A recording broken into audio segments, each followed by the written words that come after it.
Assalamualaikum warahmatullahi wabarakatuh. Kita jumpa lagi di bawah tajuk kebarangkalian peristiwa bergabung Matematika SSM tingkatan 4. Kali ini kita akan bincangkan praktis komprehensif bagi soalan nombor 1 hingga nombor 5. Kita bincangkan nombor 1. Terdapat 3 batang pensel berwarna ungu dan 2 batang pensel berwarna hijau dalam sebuah kotak. 2 batang pensel berwarna dipilih secara rawak dari kotak satu demi satu tanpa pemulangan. Tulis ruang sampel bagi pensel berwarna yang dipilih. Baik, kita senaraikan dahulu pensel-pensel yang ada di dalam kotak tersebut. Yang pertama, kita ada pensel berwarna ungu. Jadi, kita senaraikan sebagai U1, U2 dan U3. Sebab ada 3 batang. Manakala pensel hijau ada 2 batang. Jadi, kita namakan dia sebagai H1 dan H2. Daripada senarai yang kita ada, kita buat jadual. Dan kita tuliskan sebagaimana saya tunjukkan di sini, ya, U1, U2, U3, H1 dan H2. Kemudian kita tuliskan sampel satu persatu. U1, U2, U1, U3, U1, H1, U1, H2 sehinggalah yang terakhir sekali kita akan senaraikan iaitu H2 dan H1. Jadi, oleh kerana soalan ini memerlukan kita menulis ruang sampel, maka kita senaraikan saja semua sampel yang ada daripada jadual yang kita buat tadi. Daripada U1, U2 sehinggalah kepada H1, H2, H1. Ada 20 sampel keseluruhannya. Baik, seterusnya kita bincang soalan nombor 2. Satu nombor dipilih secara rawak dari set S. X ialah integer, iaitu X ini adalah integer di antara nombor 1 sehingga nombor 30. Hitung kebarangkalian mendapat nombor gandaan 3 dan nombor gandaan 12. Baik, kita bincang soalan A. Kita kena faham dulu bahawa ada berapa sampel keseluruhannya dalam soalan ini. Bagi soalan ini, X itu adalah nombor 1 sehingga nombor 30. Bermakna kita ada 30 sampel. Ya, 30 nombor ataupun 30 sampel. Dan yang soalan ni perlukan bagi soalan A ni ialah gandaan 3 dan gandaan 12. Jadi nombor 1 sehingga 30 ini kita senaraikan dulu apakah nombor-nombor yang ada dalam nombor X itu ataupun X integer X itu nombor gandaan 3. Jadi kita senaraikan nombor gandaan 3 yang ada daripada integer X itu ialah nombor 3, 6, 9, 12, 15, 18, 21, 24, 27 dan 30. Manakala gandaan 12, kita ada 12 dan 24. Daripada senarai yang kita dah buat ini, maka kita kirakan integer yang bertindih, gandaan yang bertindih, yang sama. Ya, sebab dia kata dan. Jadi yang bertindih ialah 12. 12 dalam gandaan 3 dan gandaan 12 ada. Begitu juga nombor 24. Dalam gandaan 3 pun ada. Dalam gandaan 12 pun ada. Jadi dari keseluruhan nombor ada 30. Yang bertindih ialah ataupun yang bertindan ialah 12 dan 24 iaitu 2 daripada 30. Maka kita kira 2 per 30 atau kita permudahkan menjadi 1 per 15. Bagi soalan B, mendapat nombor faktor bagi 20 atau nombor faktor bagi 8. Kita senaraikan dulu faktor bagi 20 iaitu 1, 2, 4, 5, 10 dan 20. Ada 6. 6 daripada 30. Manakala faktor bagi 8 ada 1, 2, 4 dan 8. Iaitu 4 sampel, 4 daripada 30. Soalan ini memerlukan kita mengira berapakah faktor mendapat nombor faktor bagi 20 atau perkataannya digunakan ialah atau faktor bagi 8. Maka apa yang kita buat ialah kita kira faktor bagi 20, kita ada 6 tadi, 6 per 30 dan kita tambah dengan faktor bagi 8 iaitu 4 per 30. Tetapi jangan lupa kita kena tolak faktor-faktor ataupun nombor-nombor yang sama bagi kedua-dua faktor tersebut, iaitu nombor 1, nombor 2 dan nombor 3. Ada 3 nombor yang sama bagi faktor 20 dan nombor 8 ini. Maka kita tolak. Kena tolak nombor tersebut. Jadi 3/30. Maka 6/30 tambah 4/30 tolak 3/30, kita akan dapat 7/30. Seterusnya soalan nombor 3.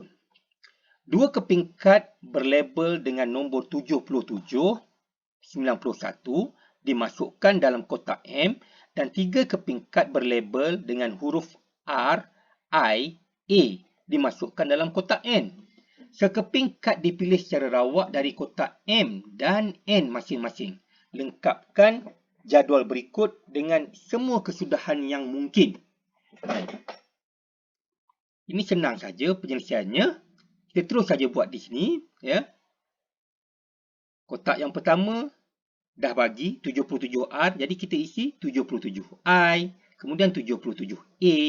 91R dan 91A. Selesai soalan A. Baik, soalan B. Dengan menyenaraikan kesudahan yang mungkin, hitung kebarangkalian kad nombor dengan hasil tambah melebihi 10 dan kad konsonan dipilih. Baik, sebelum kita selesaikan soalan nombor 1 ini, kita kena identify, kita kena kenal pasti manakah nombor yang apabila kita tambah digitnya lebih daripada 10. Jadi, kita tengok nombor 77. 77 adalah sama dengan 7 tambah 7. Jadi, 14. Manakala, bagi 91, 9 tambah 1. Jadi, 10. Jadi, yang melebihi 10 ialah nombor 77. Jadi, untuk soalan A, atau soalan B1 ini, ya, kad nombor dengan hasil nombor digit melebihi 10 dan kad konsonan dipilih. Ada dua syarat dia. Mesti nombor digit itu lebih daripada 10 dan kad konsonan. Jadi, digit yang lebih 10 ialah 77 dan huruf konsonan ialah R. Maka ada satu sahaja. Satu daripada seluruhan sampel yang ada ialah 6. Ya, ada 6 sampel keseluruhannya. Maka P bagi hasil tambah digit melebihi 10 dan kad konsonan dipilih ialah 1/6. Manakala bagi soalan B2, soalannya memerlukan kita mengira ataupun mendapatkan kebarangkalian kad nombor dengan hasil tambah digit melebihi 10 atau, baik, digunakan perkataan atau. Atau maksudnya salah satu. Jadi, kita senaraikan dulu nombornya dah tentulah nombor 77 kerana 77 lebih daripada 10. Dan atau kad konsonan. Kad konsonan ialah kad konsonan ialah huruf R. Tapi salah satu, sama ada nombor itu nombor 77 atau kad itu adalah kad konsonan. Jadi kita senaraikan di sini, kalau kita tengok, kita ada nombor 77 semua kita pilih. Sebab nombor 77 adalah nombor yang hasil digitnya melebihi 10. Manakala satu sahaja daripada nombor 91 iaitu 91R. Walaupun 91 ini digitnya tidak lebih daripada 10, tetapi soalan ini kata atau kad konsonan. Dia ada kad konsonan di situ iaitu huruf R. Jadi keseluruhannya kita ada 4. 4 daripada 6 sampel atau kita pemudahkan menjadi 2/3. Seterusnya kita perhatikan praktis komprehensif soalan nombor 4. 2 orang pengawas dipilih secara rawak daripada 5 orang pengawas yang terdiri daripada 3 orang pengawas tingkatan 4 dan 2 orang pengawas tingkatan 5. Lukis gambar rajah pokok untuk menunjukkan semua kesudahan yang mungkin. Kemudian, hitung kebarangkalian kedua-dua orang pengawas yang dipilih adalah daripada tingkatan yang sama. Baik, ada dua perkara yang kita kena buat. Yang pertama, kita kena buat semua sampel ataupun kesudahan yang mungkin. Yang kedua, kita kena kira berapakah kebarangkalian. Kebarangkalian memilih 2 orang pengawas daripada tingkatan yang sama. Baik, kita senaraikan. Cara penyelesaiannya ialah pengawas pertama. Kita nak pilih 2 orang pengawas, jadi kita pilih pengawas yang pertama dulu. kita mungkin boleh pilih pengawas sama ada daripada tingkatan 4 ataupun tingkatan 5. Tingkatan 4 kita ada 3 orang daripada keseluruhan pengawas ada 5 orang. Kerana pengawas tingkatan 4 ada 3 orang, pengawas tingkatan 5 ada 2 orang. Jadi keseluruhannya ada 5 orang, tingkatan 4 3/5. Manakala tingkatan 5, pengawas tingkatan 5 kita ada 2/5. Itu pengawas pertama. Jika pengawas pertama kita pilih tingkatan 4, pengawas kedua, kalau kita pilih tingkatan 4 juga, maka tingkatan 4 yang tinggal adalah 2. 2 sahaja sebab tadi kita dah ambil seorang, jadi tinggal 2. Dan keseluruhan bilangan pengawas yang tinggal juga makin berkurang, iaitu tinggal 4. Tadi 5 kita dah ambil seorang, tinggal 4. Maka kalau kita pilih tingkatan 4 yang kedua, maka kebarangkaliannya ialah 2/4. Manakala tingkatan 5 pula, jika kita pilih tingkatan 5, juga tinggal 2/4. Sebab tingkatan 4, tingkatan 5, jumlah pengawasnya tetap sama, tidak berbeza. Tapi jumlah keseluruhan pengawas sudah berkurang kerana tadi kita dah ambil seorang masa kita pilih pengawas pertama. Baik, jika kita ambil pengawas pertama ialah pengawas tingkatan 5 dan pengawas kedua kita ambil tingkatan 4, maka yang tinggal tingkatan 4 tadi ialah 3/4. Kerana yang pertama tadi kita tak pilih tingkatan 4. Jadi tingkatan 4 kekal 3 orang. Yang berkurang ialah pengawas tingkatan 5. Tadi ada 2 orang. Jadi yang tinggal seorang daripada keseluruhan yang tinggal iaitu 4. Baik, soalan ini kita dah senaraikan semua keseluruhan yang mungkin, ya.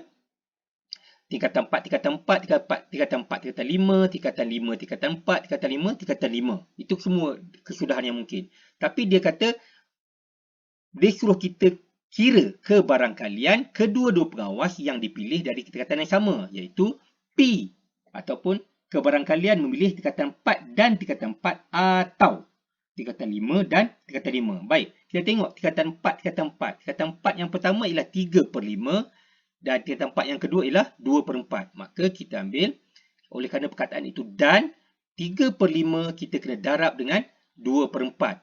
Dan kita tambah sebab ada perkataan atau di situ. Atau kedua-dua pengawas yang kita pilih ialah tingkatan 5. Tingkatan 5 yang pertama ialah 2/5, manakala tingkatan 5 yang kedua ialah 1/4. Maka kita darab dan di situ. 2/5 darab 1/4 dan maka kita akan dapat keseluruhannya 2/5. Baik, soalan yang terakhir yang kita bincangkan untuk kali ini ialah soalan nombor 5. Kebarangkalian Kam Seng lulus dalam mata pelajaran fizik dan kimia masing-masing ialah 0.58 dan 0.42. Hitung kebarangkalian bahawa A. Kam Seng lulus kedua-dua mata pelajaran. Okey, kita selesaikan dahulu soalan A. Untuk lulus fizik yang diberi dah, dia dah bagi dalam soalan itu, kebarangkalian lulus fizik ialah 0.58 dan kebarangkalian lulus kimia ialah 0.42. Jadi kita kira saja, dia kata Kam Seng lulus kedua-dua mata pelajaran, maka kebarangkalian lulus fizik dan lulus kimia. Bila ada perkataan dan di situ, kita tahu bahawa kita darab saja, iaitu 0.58 darab dengan 0.42. Maka kita dapat jawapannya 0.2436. Baik, soalan B. Kam Seng hanya lulus satu mata pelajaran. Hanya lulus satu mata pelajaran maksudnya atau. Jadi kita kira kalau dia lulus satu mata pelajaran maksudnya satu lagi dia gagal. Jadi kita kena kira kebarangkalian gagal salah satu mata pelajaran. Kebarangkalian gagal fizik ialah kita ambil 1 tolak 0.58 sama dengan 0.42. Manakala kebarangkalian gagal kimia pula ialah 1 tolak 0.42, maka kita dapat 0.58. Oleh kerana dia nak atau Kam Seng lulus satu sahaja mata pelajaran, maka apa yang kita buat ialah lulus satu mata pelajaran ialah kebarangkalian lulus fizik dan gagal kimia atau kebarangkalian lulus kimia dan gagal fizik. Baik, kebarangkalian lulus fizik dan gagal kimia ialah 0.58, ya, 0.58 ialah lulus fizik. Dan darab dengan 0.8 iaitu gagal kimia. Kita tambah dengan lulus fizik iaitu 0.42 darab dengan gagal fizik, ya, 0.42, maka kita dapat 0.5128. Okey, terima kasih. Kita jumpa lagi nanti. Kita akan bincang pula soalan-soalan berikutnya di masa-masa akan datang. Terima kasih.